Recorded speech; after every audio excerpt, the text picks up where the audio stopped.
Lindsay Clancy choked her 3 children to death in 2023, yet many women on TikTok are claiming they can understand why a woman would be pushed to do this. I see comments with 148,000 likes saying that she isn't to blame, it's actually the husband. Because yeah, she killed the kids, but the husband left the house after she planned out the route which he took and told him to go run errands. Every comment that I see seems to justify a woman intimately murdering her children, because that is what happened here. I hate to say this, but because she is white, she may be getting more sympathy than she deserves. She had not been diagnosed with postpartum psychosis before this, and the tragedy occurred 8 months after giving birth. Typically, postpartum depression sets in within the first month, the first 4 weeks. By 8 months, a child can crawl, and a child has a more established sleep and wake window, so it's not like her sleep would have been that horrible at 8 months. All of these narratives just put the blame on the doctors and the husband. And I say doctors because she went through 8 different doctors. A lot of girlies are blaming the husband for entering a new relationship, saying that he must have been cheating. If a woman steals everything from you,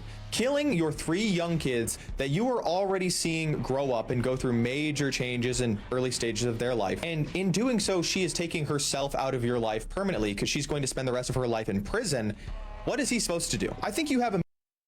What they want is they're not used to the guy ever getting the upper hand or ever on the upkeep, right? I don't know if I use that word properly, but they expect guys to be broken. They expect to always be out ahead. They don't want the guy in any case, shape, or form to be recovering properly. They don't want him with a new girl. They want his life broken. And even then, that would not be enough. That would not be enough. That is the reason why, no matter which way that they're going about it, they want to blame the husband. Even though cops, detectives, FBI, therapists, psychologists, even her own defense all say and admit, even her, that she did it, even though all the evidence, concrete evidence points that she did it.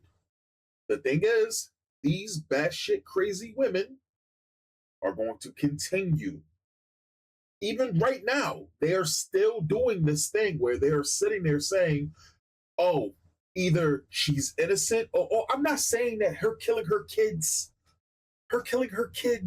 is that I support that. What I'm saying is I understand. It's like, we don't give a shit if you understand. You're just as bad as she is. Or all I'm saying is mental health. Okay, so yes, she wasn't in control. Oh yes, because her hormones and all of this shit was so crazy. Listen, if that was the case, we would have institutions when a woman gives birth, they are separated from their children for some time. We really would if it was that bad.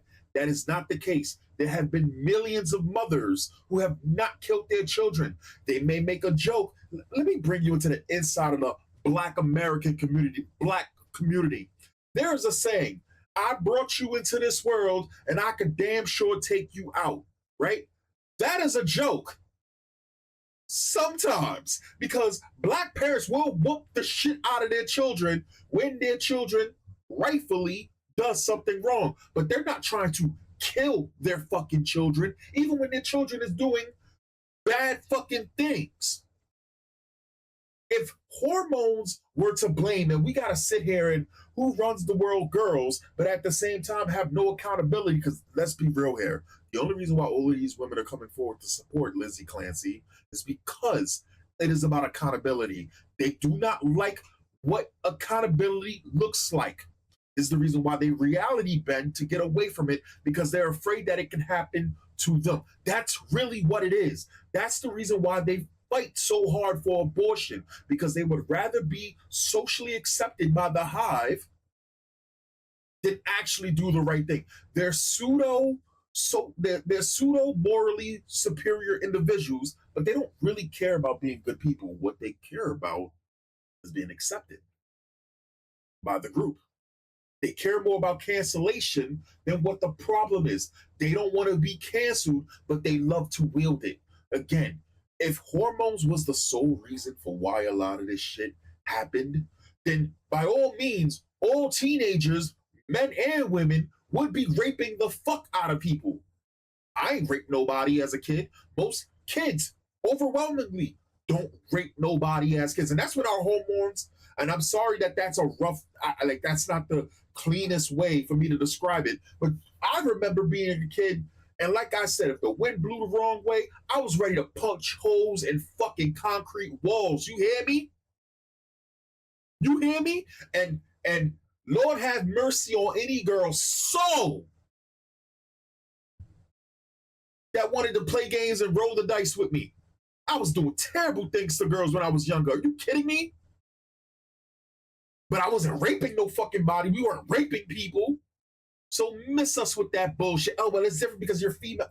Miss us with that shit. And just like he said, and I know it's a little bit more uncomfortable, right? It's hurt. It's you can just discard it when a black American man is saying it's white women. So here's a white man also saying it.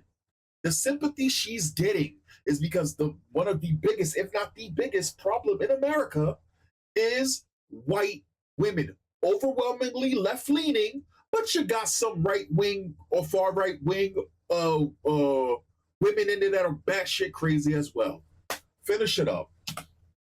Immediate closure when the mother of your children just killed your kids. You're not going to miss that woman at all. And yet these girlies online try to say that he's actually to blame for all of this because he weaponized the mom like she's some type of non-sentient natural force. Other girlies are saying she belongs in a hospital rather than a jail.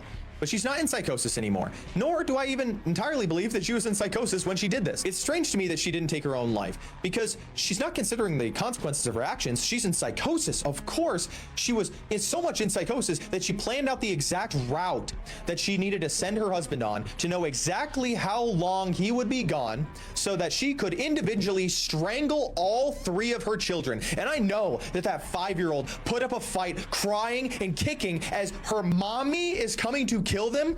Do you understand how fucking wicked and brutal that is? And then she hesitated. She doesn't take her own life.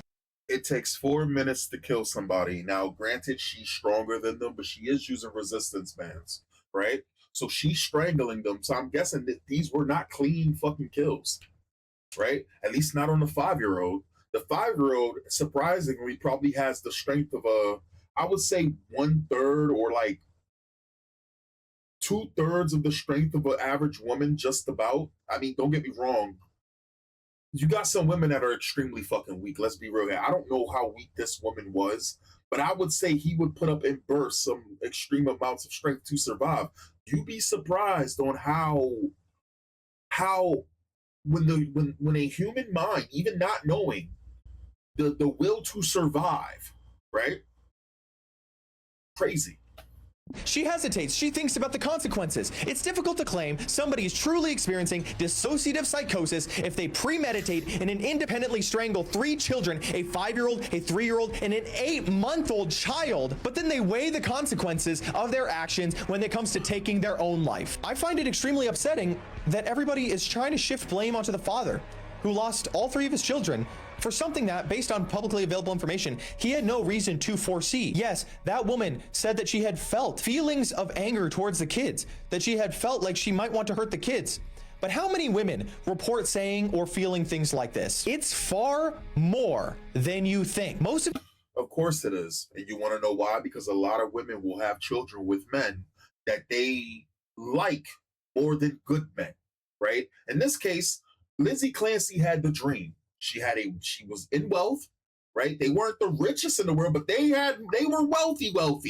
My man was able to leave work and go work at home. She had a nurse, she had a nanny, she had multiple fucking, you know how you rich, when you could sit there and get therapy, when you could sit there and get prescription medication, you could just take it home, right? And not even have to fucking worry about it, right? When you don't gotta do shit and everything is on autopilot, right? She was able to cancel on doctors, get therapy, all of that shit. She had more privileges than a lot of these fucking women I'm seeing on TikTok, Instagram, Facebook, Twitter, talking about we're all Lizzie Clancy. No, the fuck you're not. A lot of these women on the left who are sitting here upset about the rich and wealthy, she was exactly fucking that. While you sitting there living in some bum ass apartment that you gotta share with some fucking dude. She had the option to leave. She could have divorced and the dude would have took care of the fucking kids. Yes, that's where we were. That's where she was. scot-free. She could have left, divorced him, and he would have been taking care of the kids. He would have rolled right on without her. I just find it funny. I find it funny as hell. Of these women online seem to be projecting their anger from their own personal relationship failures onto a grieving man who lost his entire family. And they're making it their cause to defend a woman who strangled her 3 children to death. Lindsay Clancy. Because at the end of the day, really what it is that they want to change what's accepted and what they can get away with. That's the reason why they push abortion so hard. And coming from a person who doesn't care for or against abortion, as long as you're not celebrating it in the street and dancing and throwing it in my face, you can do whatever the fuck you want, right? But let's be real here. That is the reason why you have so many batshit crazy women coming forward, talk about some weird Lindsay Clancy, going to these fucking protests with their children, abusing their children on camera. I've known you've seen the videos where they're sitting there and they're dumping alcohol and water. I'm hoping, I hope it's just water, but it's still wrong, in fucking toddlers' faces. Again, we have a staggering number that is rising of women with mental illness. Do you know over 50, I believe, % of left-leaning women admit to having a mental illness? What do you think that number is with right-wing women? It's still a shocking number. It's still a shocking number. Anyway, I'll catch you guys next time.